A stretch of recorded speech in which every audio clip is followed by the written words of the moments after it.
Welcome back, my friends, to the show that never ends. Yes, it is Saturday afternoon, at least while we're streaming this. Of course, it could be another time while you're watching this, but regardless, hey, hello, hi, we are here, and we are here to talk about some albums that we think Steven Wilson should remix. Yes, just letting you know right off the hop, as if you couldn't read the title. We got Mr. Matt Brown in the house. Say hi, Matt. What's up, man? Hi, Matt. What's up, man? Fair play, fair play. Hi, guys. We we got Scott Davis from the band Myth of Logic. How you doing, fellas? How's the recording going? Guitars today, acoustic guitars, electric guitars, just guitars. Having a lot of fun with it. Finished basses about a week ago and just plowing forward. Right on. Awesome. Yeah, he's got a new album coming out. So if you want to stay on top of that, you can go follow them on Spotify, Apple Music, whatever you want to do at Myth of Logic. Of course, you can go on to Bandcamp and get their CD. Yep. You can also, Mr. Matt Brown is in a band called The Museum and a couple of other projects as well. But The Museum is the one I've probably heard the most, and it is very good. Again, you can go follow them on Apple Music. You can go on Bandcamp, all that fun stuff. Get the physical CD like we have here, you know. And Mr. Lauren Murphy. Oh, yeah, there you go. Scott's got it. I love it. And Mr. Lauren Murphy, how you doing, my friend? Good. How are you guys?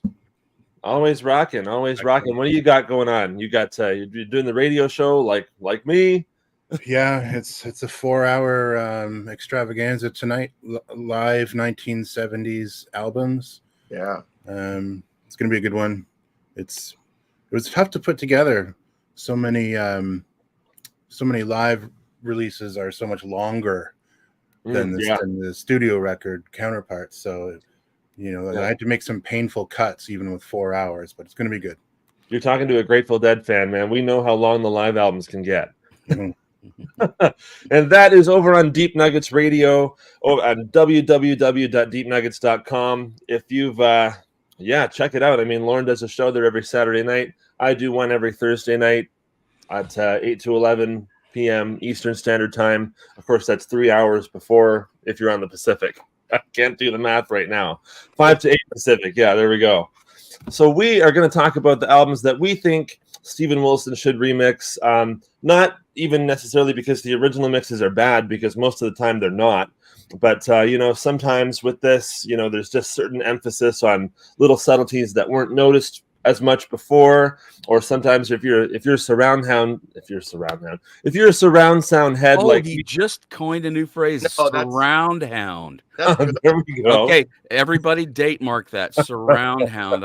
He's discovered a new word right there. I like that. Yeah, you are the OG surround hound, my friend. Yeah, man. If you like some surround hound, I love it.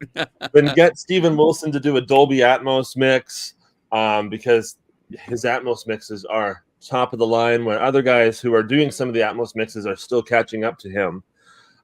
We won't go into specifics with that. Those who know. But Matt Brown is going to kick us off today if he has any honorable mentions and his top 3 albums that Steven Wilson should remix to his ears. Matt, what do you got to say for us? Well, first off, that's a great accidental term, but unfortunately I'll have to remove the image of my head of me sitting in the center of a circle surrounded by Siberian Huskies. That would provide some noise, if I'm not mistaken. They love to howl. So, but back on topic. My first choice is actually another Yes album. And I'm going to postulate that I think it has been posted why this won't happen, but I can't remember right now. I would love it if Steven would continue and do Yes is Going for the One. Oh, good. I love that record. It's one of my favorite Yes records. One of my favorite records of all time. But it's so incredibly dense. There's so much going on in it. They were using a lot of reverb, and some of which is incredibly effective. But it's such a busier mix because of it in some ways. And I Yeah. wonder how he would handle that. Like if he would maybe just what his touch would do, in terms of bringing maybe some of the reverb back a bit and the instruments a little more forward. Yeah, his remixes are so good. He seems to not really have that invisible touch, eh? Unfortunately, those multi-tracks are lost.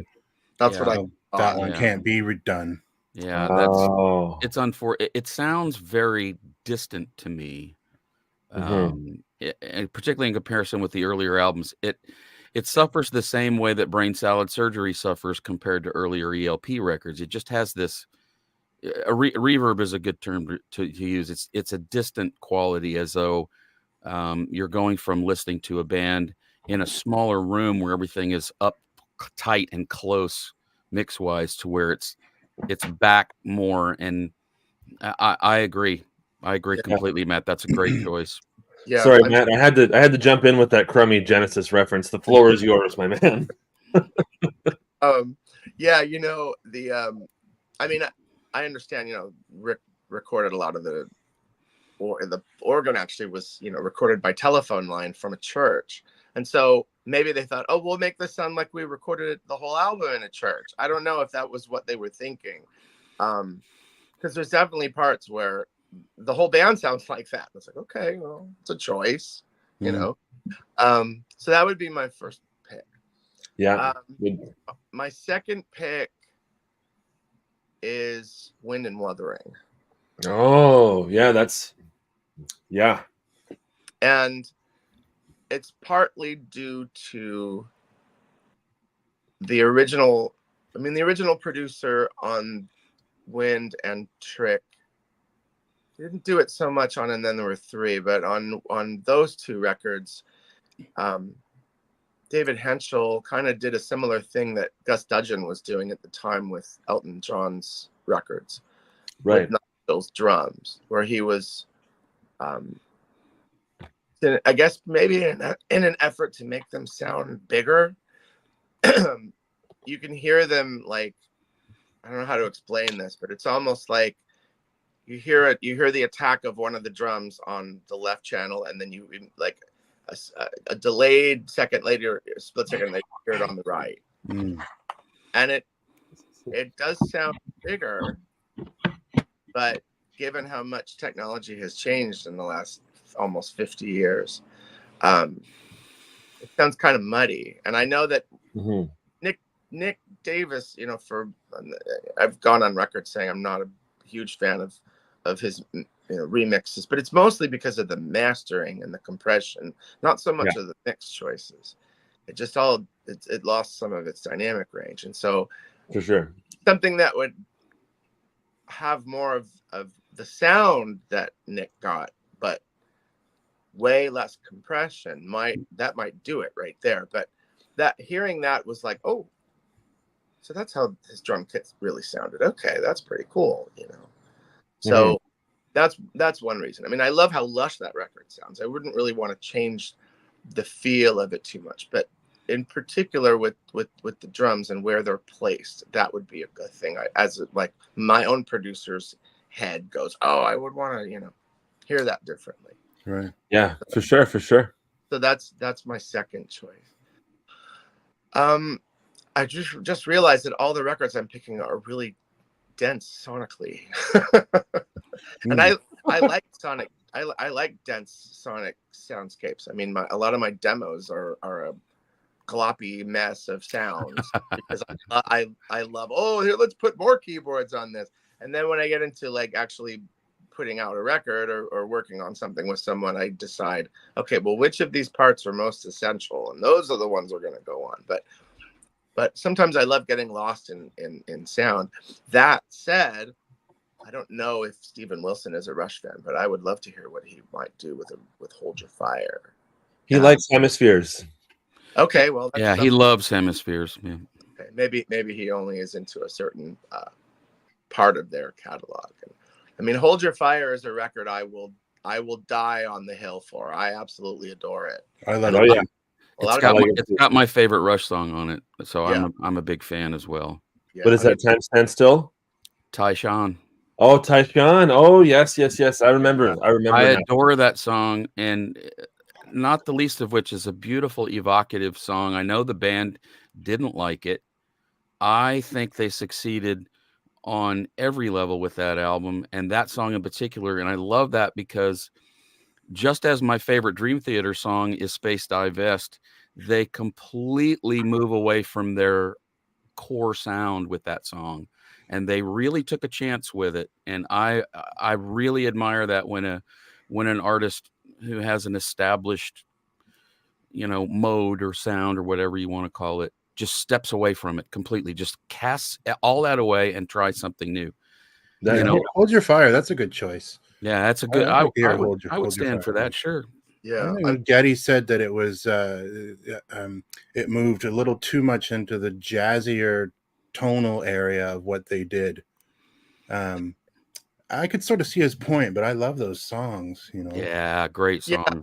I mean, those and that's really what I'm focusing on. I mean, the songs on that record are so good. Mission is so beautiful. I love that song. Agree. And the Frank Zappa thing in the middle. Yeah, a spirit with a vision is a dream with a mission. Oh, it just doesn't get any better than that, guys. Yeah, I agree. I mean, and so I appreciate what that was where they were at that time, sonically speaking. And I keep being a keyboard player, I do love everything that I'm hearing, but again, it does have that kind of cavernous sound in some places, and maybe that's just due to all the layering and the what reverbs were and echoes were in vogue in 1986, 1987. But I'd love to hear it with a crisper mix where things are a little more detailed, right? Less wet. Yeah, less wet. Thank you. As an ultra picture of those songs, because they kind of I think maybe that might have somehow. I think if that record was a little bit more in your face, like Power Windows was, probably wouldn't get some of the criticism that it gets, because the songs are amazing. Yeah, agreed. And maybe the next couple of albums too would Presto and all the ones that Rupert Hine did. Those guys, I don't want to take anyone's picks here, but those would definitely benefit. Yeah, I nearly picked Presto or Roll the Bones too, because for that very reason. They're very tinny, kind of thin sounding records, and great songs on them, but there's so much. It's like almost too much high end. There's not enough balance. Right. Yeah, for sure. So those would be my three. I don't really have any honorable mentions, but someone might trigger. One of your picks might trigger one in me. So. Well, one of yours actually just did for me. So we'll get to that in a little bit. I actually did a video on this specific album I'll mention. But Scott, well, I got to say, Matt, great list. And I agree actually with every title you mentioned. One of them is actually in my list. So we'll see about that. Okay. So Scott, what do you got for us, my friend? Well, first off, I'd like to wish everyone a happy Mother's Day. If you could zap that one real quick, Cody. Yeah, absolutely. This is me with my mother when I was very small. Of course, sticking my tongue out at the camera. So happy Mother's Day tomorrow to everyone. That's all for that, Cody. I just wanted to embarrass myself in front of the entire world. That's okay. I got 6 honorable mentions, and I'm going to whiz right through them very quickly. Okay. The first UK album, not because it sounds bad or I don't like the mix, because it's genius. It's brilliant. It's one of the best mixes ever. But I would be fascinated to hear what Stephen might do with that album and the performances there, if it'd be a possibility. So that would be nice. Dream Theater, Images and Words. Hate the drum sounds. I've always hated those drum sounds. They were of the time. I realize they lend themselves to that album, and it doesn't ruin the record for me, but I like the 3 remixes on the Greatest Hit record. And I would love to hear that one. I would love to hear the entire thing mixed in that fashion, because I do like those remixes. I mean, they could redo it now that Mike Portnoy's back, right? Like possibly. Who knows? Maybe he'll get behind that. Derek and the Dominoes, Layla and Other Love Songs. Oh yeah. Such a beautiful record. So many great songs on it. Every single version of it sounds terrible. Absolutely terrible to me. I've never put a version of that on and gone, wow, this sounds really good. All the remasters, all the reissues, vinyl, CD, it doesn't matter. It frustrates me because I just don't like the way the album sounds. Metallica and Justice for All. Goes without saying. You know, we all know why there's no bass on it. I would love to hear it with the bass parts where they should be, where they are on the Black Album. The mix is not bad. All the tones are good, and everything sounds good. I like that it's real dry. Just turn that bass up a little bit for us. One of the most brittle mixes I've ever heard. Very brittle. Very, yeah. I would love to hear that. Two more honorable mentions. Going for the One by Yes, I could not agree more. I love that album. My favorite Yes song, Awaken, is on that record, but it's just kind of murky. It's not a defined mix, and it's unfortunate that it can't be redone. I gotta give Matt some props here. When Awaken comes in the topic, I gotta give Matt some props because I know he can play that freaking thing. He can play that. I'm pretty sure he can play the whole piece, but I watched easy. I watched him whiz through the intro once, and it was just like, oh my God, wow. So anyway, your brain has to be wired a certain way to deliver that piano part. And then the top of my honorable mentions, Brain Salad Surgery by Emerson, Lake and Palmer. Love that album. Trilogy is my favorite album, but probably only because it's mixed better and it sounds better to my ear.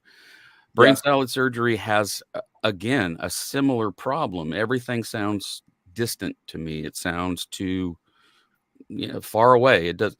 Trilogy has a nice upfront, tight, in-your-face sound that I love. So anyway, top 3 albums that Steven Wilson should remix.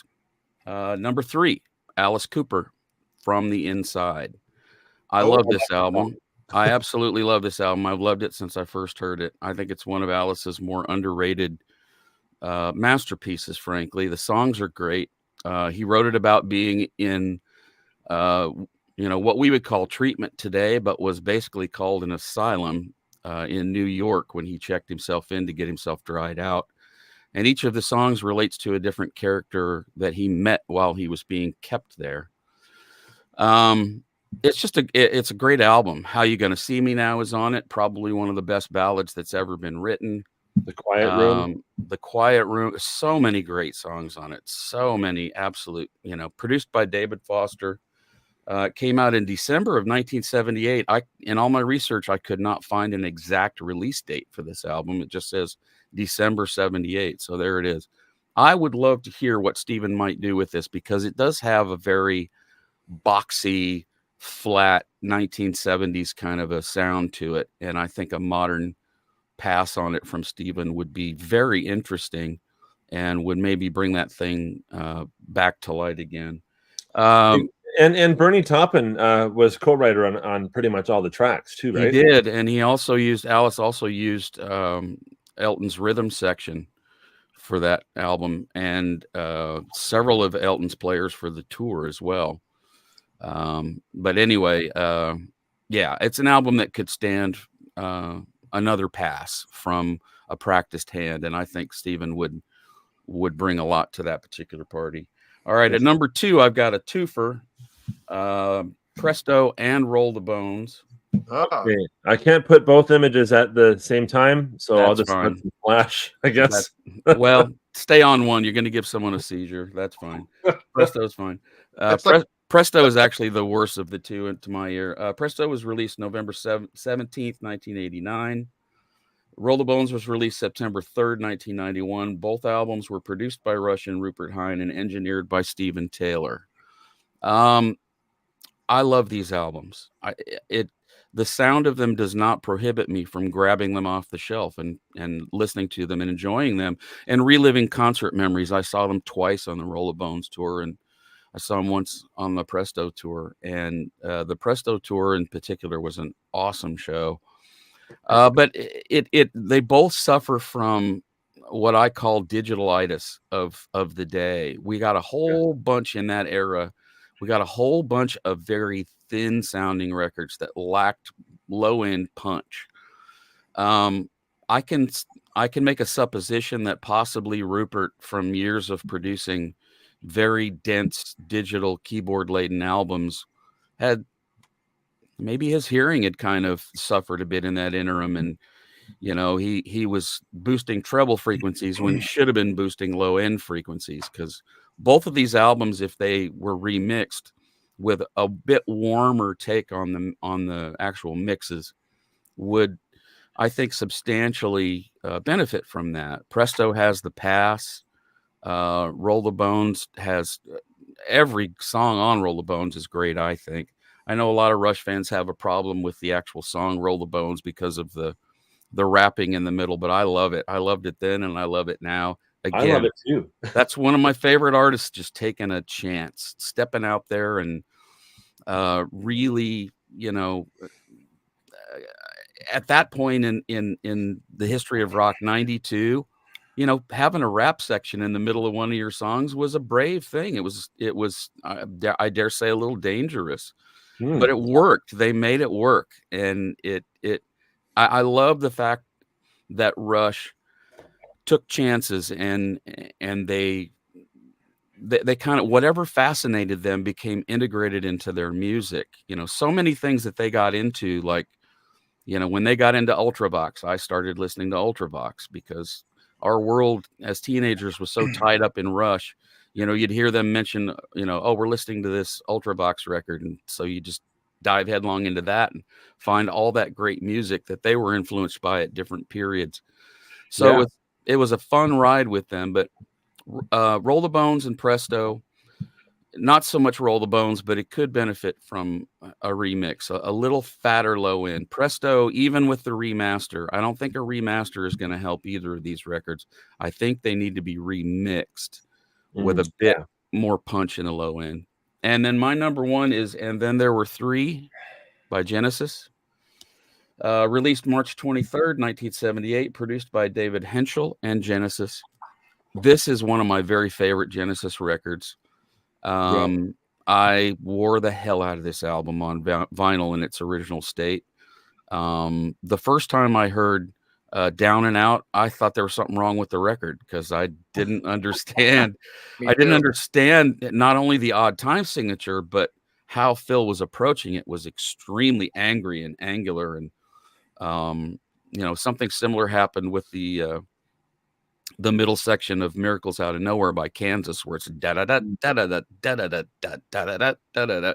I had no idea how you count that, and something similar happened with this. But the album is very, in its original state, it was dark and pillowy and still big sounding, and the remaster of this is not good. I don't like it. It's brash and bright and harsh to my ear. I don't think its remaster was any kind of a help to it. And it's such a wonderful album.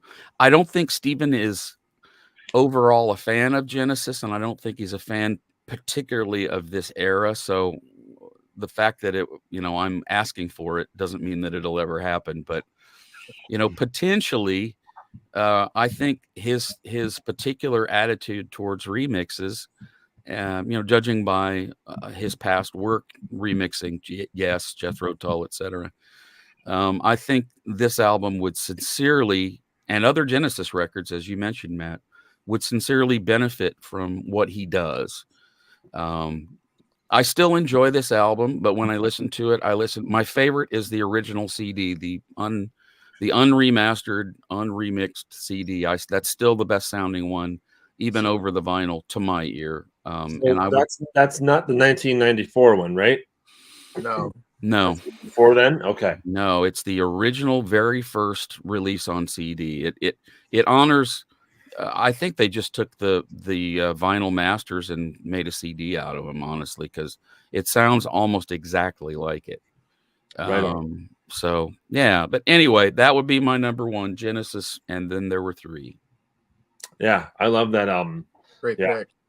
I've got a couple original copies of that. I've got the 1994 remaster, and of course the one that comes in the 2007 box set. But yeah, it's a great album. It's got so many of my favorite tunes, many, and that Platinum Collection. For some reason, the sound of those tracks sounds amazing. Like they're kind of different from the album. Like it's the same mixes almost, but like I guess it's the mastering or whatever that is so good on that triple CD set. Did you find that, Scott? Yeah, I did. Remember, I bought it after you were talking about it the same week. Yeah, no, I remember you bought it. I was just wondering your thoughts on the sound of it. A handful of those songs across all 3 discs were remixed, and it wasn't Nick Davis. I'm blanking off the top of my head, but you're right. The mastering is much improved, and I think part of that possibly is that some time had passed since the Nick Davis remixes, and it's possible that remastering technology had improved to the point where it allowed some better mastering. So yeah, I happen to agree with you. Yeah. My problem with that set is that, it reminded me how much I did not connect with later period Genesis. It just, it remind. Hey, Tara's in the house. Yeah, we got Miss Tara O'Reilly, our wonderful Irish amigo. What's happening, Tara? But yeah, all of the Genesis stuff that I enjoy sounds exceptionally good on that, to the point where I wish they would use whatever process they used to create those masters, mixes, etc., and complete each of those albums that way myself. But which one is that you guys are talking about? Let me go find it. Hang on, I've got it here. It's the Platinum Collection. It's like it comes in like a white shell case, and it's got it has like an image of like each of the characters from the Genesis albums on the front of it. So it's got like it's got someone from A Trick of the Tail. It's got like just in a line right across the front. Oh, I've seen that one. I'm gonna have to give that one a shot. I think I owned it a long time ago, and I think I liked those. I think I liked what I heard there, which made me really disappointed with this other stuff when all those other things came out. So, yeah, he's got it. He's got it there. The one. Okay, I'm gonna have to revisit that one. Why do they have to use that hideous, ghastly logo for every archival release that's come out since We Can't Dance? Yeah, that thing is awful. Yeah, it's pretty bad. It looks like they plaster it all over. It looks like they put a paintbrush in a 5-year-old's hand and said, "Genesis." Yeah. Peter Gabriel is like, or Phil Collins' granddaughter did it or something. It's they plaster it all over the box sets from 1970s, and like, come on, guys. Well, I'm wrong. It says newly remixed by Nick Davis. Wow. But what date? What's the release date? Came out in 05. 05. So that's prior to the albums coming out. Yeah, it must have been. Because they were 07. Cody must be responding rather to some mastering differences. But yeah, it's a really good collection. It has a nice cross section of everything Genesis. Yeah. We got Mr. Wanderous in the house. What's up, Mr. Wanderous? Hey. We got some Prog Corner alumni, not only in the peanut gallery, but on the panel as well. Yeah, that's a great list, Scott. I actually agree with everyone that you mentioned. It would be really interesting to hear all those, and I'm really interested in hearing what Mr. Lorne Murphy's got under his sleeve for us today. Well, Scott stole mine. Oh, and then there were 3. This is my original Target CD, if you guys know. Oh yeah, Germany press. Yeah, the West German press from '84, I think. Mm-hmm. How's the sound on that? That's the one. Well, there's no good sounding version of this album. No, but that's what I wanted to point out. Yeah. It might be the best CD version, but it still sounds like shit. Yeah, it's muddy. It's very, very muddy. It's a very poorly produced album. Yeah, I would agree. Yep. Sorry, Dave Henschel, but it is. I love the album. With the possible exception of Ballad of Big, it's not one of my favorites, although I love that intro, that big rumbly intro, but then the song's kind of a letdown after that for me. I love the B-sides from this album, The Day the Light Went Out, which Tony Banks says is the worst lyric he ever wrote. I think that's funny. It is funny. I guess he didn't write Who Done It. No, I think that was Phil. Oh, I think Phil, it was. Man. Well, he did worse than that. He did Me and Virgil. Anyway, and then there were 3. If that could get a proper remix and have it sound a little clearer, and it wouldn't have to be anything crazy. It wouldn't have to be a radical remix. It would just need sound improvement. Not any, don't change this, don't raise these levels, don't, oh, there's more tambourine in this part that I never heard before. I don't really care about that stuff, or there's an extra, acoustic guitar in the background. You couldn't hear that on the original. That's just a novelty after a while. I just want these things to be cleaned up and sound as good as they can. And that one has a long, long way to go, unfortunately. Because it's a great album. I agree with Scott. I love the album. Did you just reference a Phil Collins solo song? What? A long, long way to go. Unintentionally. That's with Sting, isn't it? Sting on backing vocals. Yeah. Coey, here's what he wants to hear. Just go with it, man. Number 2 would be the self-titled Deep Purple album from 1969. That's their 3rd record. Not very well known. They didn't play much of it live. Well, they changed the lineup pretty quickly not long after this. They went into the big classic lineup, but this has amazing songs on it. April, for one. I'd love to hear what Stephen Wilson could do with some of these songs. Chasing Shadows. It's a great album. It's very unknown and underrated, but it's an official Deep Purple album, and it's early. It should get a lot more attention than it does. I don't know if you guys know it very well, but I don't know that one as probably as good as I should. Yeah, it's the last one of the Mark I lineup. Yeah. Does that have the Help cover on it? I know one of them does. No, that's on the previous one. Okay. It's on what is it called? When you got Shades of Deep Purple. What's the second one called? The one that is it's not Book of Taliesin, is it? Yeah, Book of Taliesin. Yeah. Number 3, Van der Graaf Generator. The Least We Can Do Is Wave to Each Other. Oh, Tara's gonna love this one. Tara, where you at?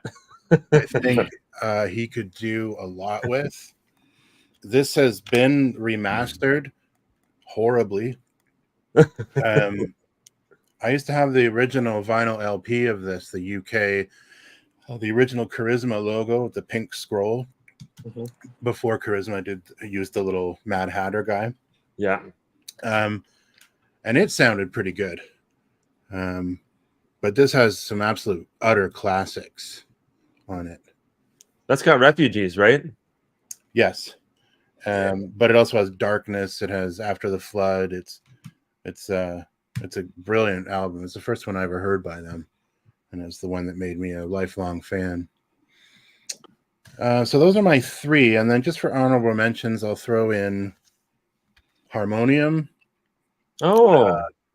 Canadian folk prog legends, for anyone that doesn't know them. Yeah, they're from Montreal, right? Yeah. Beautiful album called Les Cinq Saisons. Right on. Harmonium, or Harmonium, as guys in the lineup, the concert lineup, said to me one time when we were waiting for Marillion show in Montreal. They're like, "You have to see Harmonium. They were an amazing band." Cool. Weather Report. I'll choose I Sing the Body Electric, but really it could be any from this. This is my little 5-disc collection. One of those little budget sets, where they come in just the little sleeves. He could do any of these albums. I'd love to hear what he could do with some jazzier stuff. I think maybe it's time he approached that kind of thing. Just to see, Well, that's a great list, Lauren. Great stuff. Thanks. I'll finish it now. You got one more honorable mention. Roxy Music. For Your Pleasure. I'll agree with that one. Yeah. Second album, I believe. Classic, In Every Dream Home a Heartache, Do the Strand, Beauty Queen. I'd like to hear what Steven Wilson would do with it. It's not bad sounding, actually, but I'd like to hear him tackle some of that, art rock, glammy art rock stuff from the early. It could use a little life to its mixes. Yeah. I would like to hear that. I would like to hear that too. There you go. All right, cool. Well, I can't comment on the Roxy Music album. I'm not really familiar with them, but I know pretty much all the other ones you mentioned and good stuff. Yeah. I don't know how I'm going to follow up you guys, but I'm going to try my best. So I got some honorable mentions that I'm going to get out of the way first. Someone mentioned, well, actually Matt and I think everyone except for Lauren mentioned Rush. And I just got to say, Power Windows is crying for a Dolby Atmos surround sound, or should I say surround hound mix. There you go. Surround hound. That would be amazing. When we did that Rush episode a while back here on Brockway's Vinyl Bites live stream from a few months back, I revisited that album. I'm like, oh my gosh, this thing is amazing. With all the sound effects and things happening in this is absolutely, it is begging for a surround sound mix to have all those sound effects, being strewn across the room, right? Could you just imagine sitting and listening to that in 11.1 type surround sound, Dolby Atmos firing on all cylinders? That'd be a dangerous listen. Yeah. So, the mix doesn't need to change. Like the mastering and everything is all great. Just if you could take someone like Steven Wilson and get him to do that sort of sonic separation with the surround sound, would sound really cool. Other than that, I have no issue with the production of the album. Sure, it's 80s, but it's very 80s sounding, but it did come out in 85. So, next up is probably an album that has sort of been re-released to death and played endlessly in concert in full by a specific member of the band, but I'm thinking in terms of Dolby Atmos surround sound for this one, and I know that Steven is a huge Pink Floyd fan, so I'm gonna, in an honorable mention, I'm gonna go with The Wall, because imagine having that. Even if they took the movie and remastered the soundtrack in Dolby Atmos surround, because the movie is pretty much like listening to the album with a visual, right? I mean, it's the whole album minus one or two cuts all the way through.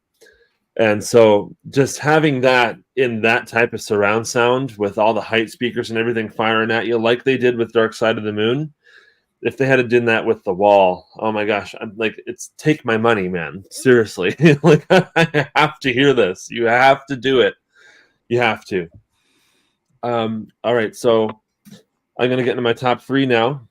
I'm going to mention one. This was when we proposed this idea, this was the first album that came to mind.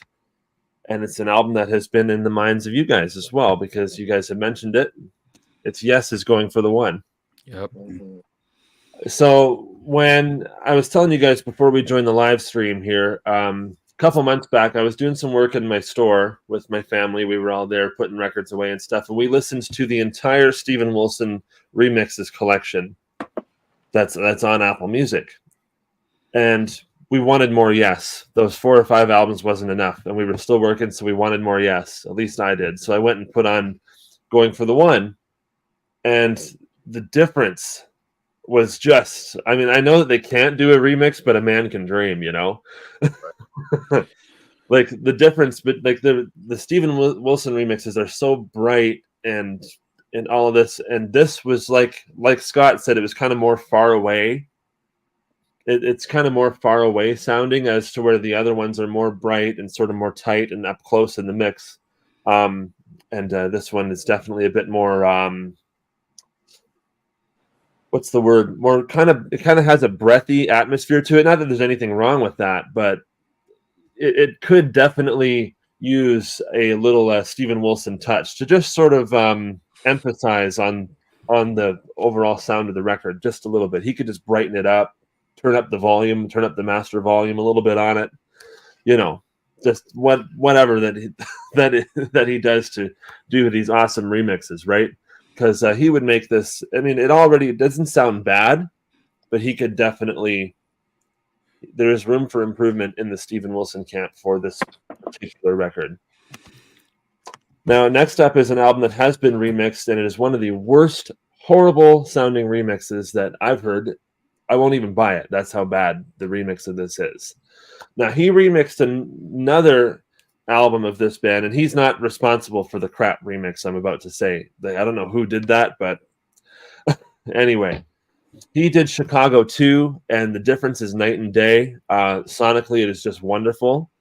For the 50th anniversary of Chicago 1, the Chicago Transit Authority record, somebody remixed it, and they put auto-tune on Peter Cetera's vocals. Oh, what the hell? Really? Yes, I wish I was kidding. There's auto-tune on the vocals, and I mean, sure, it doesn't sound like, Kesha or like a robot or something like that, but, at the same time, Peter Cetera has never needed auto-tune. Terry Kath has never needed auto-tune. Robert Lamb has never needed any sort of correction or auto-tune. And for some reason, when they remixed this for the 50th anniversary, they didn't call Steven Wilson like they did for the Chicago 2. And it's garbage. It's garbage. I'm sorry. This mix is okay. It's the original master recording, so it is the original master tapes. So it's fine because the original mix is fine. It would just be nice to hear what Steven Wilson would do with it, like he did with Chicago 2. I think it would be really cool to have a remix of this with his name on it. And last but not least, Lorne mentioned Deep Purple, but I don't think anyone has mentioned this record. A lot of people consider this to be their best record. The sound on it, and it is one of their best records. It's probably tied for number one with me, along with Machine Head. But the sound is probably a product of its time. I mean, it was 1970. It's a very hard rock album, and it probably really deserved the nitty gritty, dirty, heavy sound that it has. But it's Deep Purple in rock. The mix is cool. But I imagine that Steven Wilson could have done something possibly with remixing this and maybe not get rid of some of the distortion, but sort of maybe streamline it somehow, just work his mastering skills on it and turn it into something else. Dweezil Zappa did a remix of the Machine Head record, and it was okay. Loved Dweezil. All respect to him and the family, of course, but Steven Wilson has come to be the guy that is the remixer and should be the remixer of all albums of all time. Yeah, I mean, maybe he could just get in there. I don't know if the master tapes for this are even available because it is pretty old. But he could just get in there and maybe, it is a dirty album and it's supposed to be that way. But even if he could just clean it up a little bit, it would probably sound pretty cool. Yeah, no complaints on the album. Yeah, it's saturated in the extreme on most of the individual tracks. I would suspect that he would get those master tapes and pull them up and find distortion on every single individual track, which is, once it's there on an analog track, it's really hard to clean up. Yeah. And I gotta say that this version in particular, I've heard different versions of this, the vinyl, other CD mixes. This is probably the best mastering job that I've heard on CD of this album. This is the 24 karat gold edition from the original master tapes, and the CD is actually made of gold. It's from Audio Fidelity. It's actually a gold disc, and it sounds quite good actually. It's an HD CD. Who did the mastering on it? Was it Kevin Gray? Let me see. By Steve Hoffman. Oh, Hoffman did it. Okay, cool. Yeah. And this is numbered. This is number. Is it the same? No. The same company. Steve Hoffman did this Yes one as well. Yeah. It's a numbered copy. It's three. This is number 3,351. I don't know how many they did, but it wasn't many. So yeah. I think Audio Fidelity, when they were firing on all cylinders. I think they limited their production to like 5,000. Yeah. I got John Anderson's Elias's Sun Hilo in this same format, and a couple of other Yes ones. I mean, they're kind of hard to find, but yeah, those are my picks. Good list. Great list. Yeah. They did Presto and Roll the Bones in those editions. Did they? Yeah. I haven't been able to. I've never heard them. They did Counterparts too. I've got Roll the Bones and Counterparts, but I haven't been able to find Presto yet. I think 2112 is available in that series as well, if I'm not mistaken. Fidelity back in the day. That is 2112 is an album to me that needs no work. Yeah, I never listen to that and go, gee, I wish someone would do something with this. Yeah. No, that's a the title that they did was Hemispheres, and I thought they did a wonderful job with that. Yeah, Rush albums just they sound like their time as a general rule, but none of them really bother me. I'll put it on and go, mainly because I have such strong memories of when those albums were brand new. And you just accepted whatever it is that they put out. And again, Presto and Roll the Bones don't sound bad by any stretch. It's just that I personally feel like they could use a little more meat to their bones, I suppose. Yeah. Yeah, I think we can all agree on that. I think that's the general consensus of probably everyone here. Yep. Is the meatiness of the early Rush albums is kind of not really on Roll the Bones. So if they could sort of just bring it back, maybe add a little umph into the mix, then yeah. Or the albums that came after it. I mean, Counterparts had a lot more oomph to it. Well, that was the Caveman on that one. He insisted on that. He made Geddy use a beat up old SVT that was sitting in the corner of the studio. They weren't sure if it was going to power up. And he had fights with Alex over the amount of reverb that Alex wanted to use. He insisted that Alex record dry, and Alex hates dry guitar. He hates it. Yeah, but who's going to argue with how it turned out? I love the sound of that album. Counterpart sounds great. Yeah, for sure. Something with Alex must have changed, because he sure didn't hate that in 1974.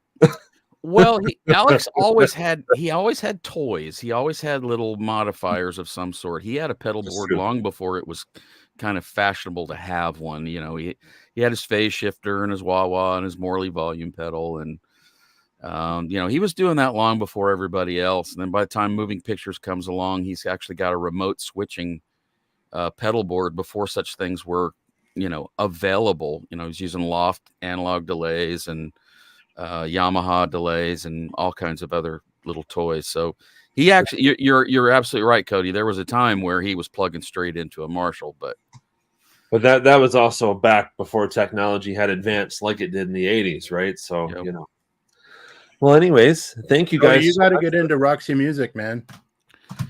You send me. So what was the name of that album that you had there? For Your Pleasure.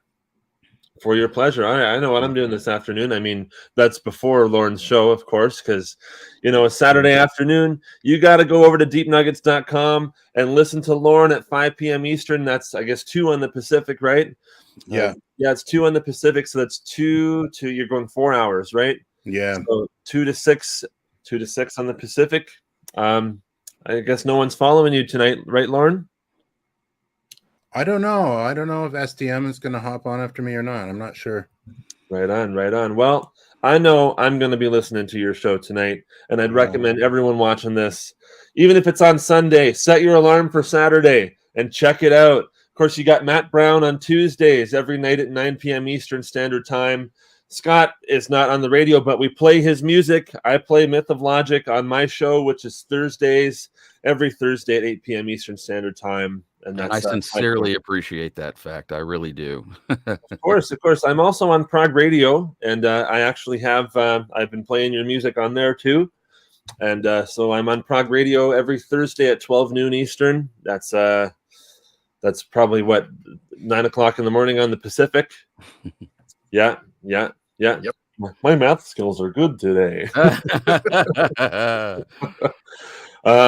yeah, so. Yeah. Hey, if you've come spent your Saturday afternoon here with us on Brockway's Vinyl Bites. We greatly appreciate it. We're going to come back next week.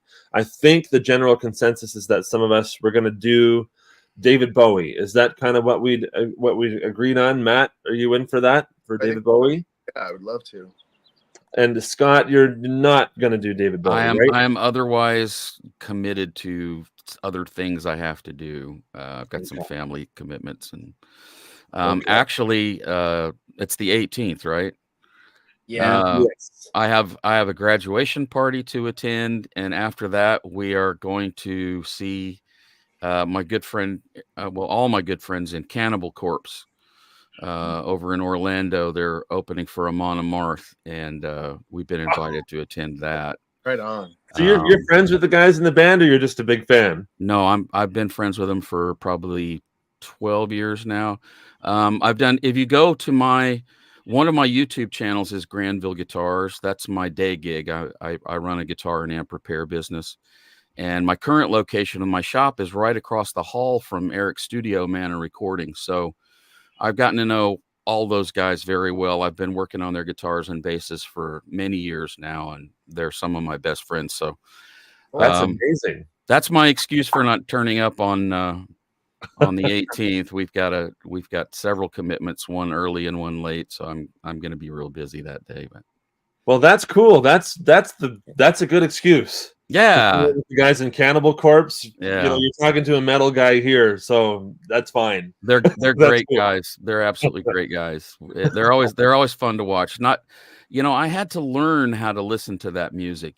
When you have a melodically trained ear like I do, it's possible to enjoy extreme metal. You just have to learn how to turn your ear on its side a little bit. You don't go looking for melodies and vocals because they're not there. But once I learned how to listen to it, I do actually enjoy it very much. It's one of those things where you hear the vocals there, but you're also paying attention to what the other guys are doing, like what the guitars are playing, what the drums are doing, sometimes what the bass is doing. It's like I closed my show the other night with Blackwater Park from Opeth. And some people don't really like the extreme death metal vocals. I do when it comes to old Opeth songs. I kind of like what they were doing, and even if the vocals aren't your thing, you can kind of listen underneath them if you obviously you guys all know how to do that, but yeah, like you can listen underneath the vocals and listen to that groove that the guitars are playing there. Listen to that bass line that's going on, and that song is riff salad. Yeah. It really is. It is. There is melody in Cannibal Corpse music, but you got to dig for it. Yeah, for sure. Well, have a great time with that, my friend. Lauren, are you in for David Bowie? Yeah, I think so. Yeah, awesome. I love Bowie. Yeah, cool. And then the week after, we got Martin Popoff rejoining us, returning to the fold. So we're going to do top 10 Queen songs on May 25th. I know Lauren said he was not in for that one. Scott, I think you said you were in for that one. I'll do the Queen thing, sure. And Matt, I know you're in. You're a Queen fan like me, through and through. I almost picked Queen too as one of my honorable mentions, but I understand that tape is transparent. Yeah, if I believe what Brian May says, and I'm inclined to believe him on that. Okay. Well, all right. Well, we'll see you. Well, I'll see you, Scott, in a few weeks, and you guys, I'll see you next weekend. Cool. And to you guys watching this, I'll see you within the next few days. We'll have another video out. We always do. So thanks so much for watching today, guys. And don't forget, you can't ever forget to rock on.